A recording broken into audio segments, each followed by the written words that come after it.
రెండవది వారిని నేను సూటిగా అడిగాను సిట్ వాళ్ళను, మీరు ఫోన్ ట్యాపింగ్ మీద ఏదో విచారణ చేస్తున్నారు కదా, దయచేసి మీరు చెప్పండి, ఈరోజు రాష్ట్రంలో మా ప్రతిపక్ష పార్టీ నాయకులు, మా ఎమ్మెల్యేలవి, మా నాయకుల ఫోన్లు ట్యాప్ కావడం లేదా చెప్పండి మీరు అని అడిగిన. వాళ్ళు మాకేం సంబంధం, మాకు తెలియదు అని నీళ్ళు నమ్ములుతున్నారు తప్ప కావడం లేదు అని చెప్పే పరిస్థితి లేదు. రెండవది నేను అడిగాను, ఒక మంత్రి గారు స్వయంగా నా ఫోన్ ట్యాప్ అవుతుంది, నేను మీతో మాట్లాడలేను అని జర్నలిస్టులకు చెప్పుకునే దుస్థితి ఈరోజు ఈ రాష్ట్రంలో ఉన్నదా లేదా మీరు చెప్పండి అని అడిగిన.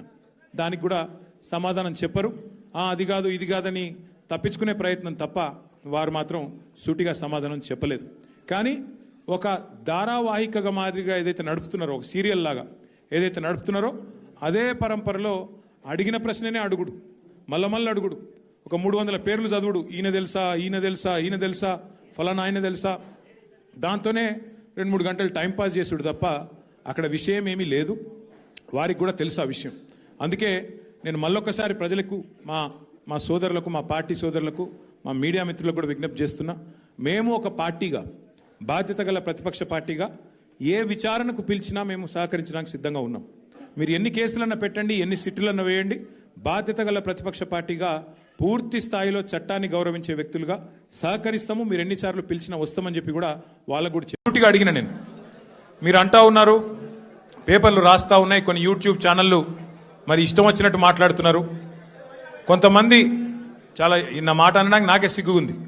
కొంతమంది హీరోయిన్లను వీళ్ళేదో ట్యాప్ చేసి బెదిరించి ఇష్టం వచ్చినట్టుగా వాళ్ళు ఏదైతే అడ్డగోలు వ్యాఖ్యానాలు రాసినారో, ఇది వాస్తవమా, వాస్తవం అయితే నా ముందు పెట్టండి, చెప్పండి, ఎవరికి అట్లా జరిగింది దయచేసి చెప్పండి అని చెప్పాను.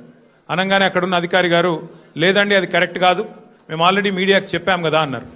నేను అన్నది ఏంటంటే, అయ్యా మరి మీరు కరెక్ట్ కాదు అని మీరు చెప్పిందేమో ఎక్కడో ఇంతంత వస్తుంది, మరి ఇష్టం వచ్చినట్టు మీరు ఇన్ని రోజులు నడిపిన కథనాలకు ఎవరు బాధ్యులు? మా కుటుంబాలకు, మాకు కలిగిన క్షోభకు, మా వ్యక్తిత్వ హననానికి ఎవరు బాధ్యులు? ఈ లీకులు మీరు నిరోధించలేరని అడిగిన.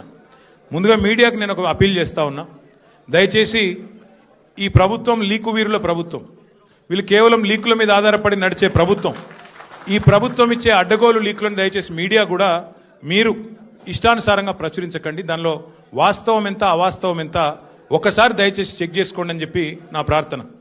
మొన్న హరీష్ రావు గారు పోయి రాగానే నేను ఆశ్చర్యపోయాను. వాళ్ళు ఇష్టం ఉన్న కథనాలు, హరీష్ రావు గారికి ఇంటి నుంచి భోజనం వచ్చిందని ఒకరు, హరీష్ రావు గారు ఇట్లా అయ్యారు అట్లా అయ్యారని ఎవరు, ఇంకో 16 ప్రశ్నలు అడిగినారని ఇంకొకరు, తెల్లారి మళ్ళీ పేపర్లలో అదే అండి, తెల్లారి పేపర్లలో ఇంకోటి, ఇవాళ నేను అక్కడ ఉన్నప్పుడు కూడా అట్లా చేసింటారు, ఫలానా ఆయన తీసుకొచ్చారు, ఇట్లా చేశారు, ఉక్కిరి బిక్కిరి, ఇన్ని ప్రశ్నలు.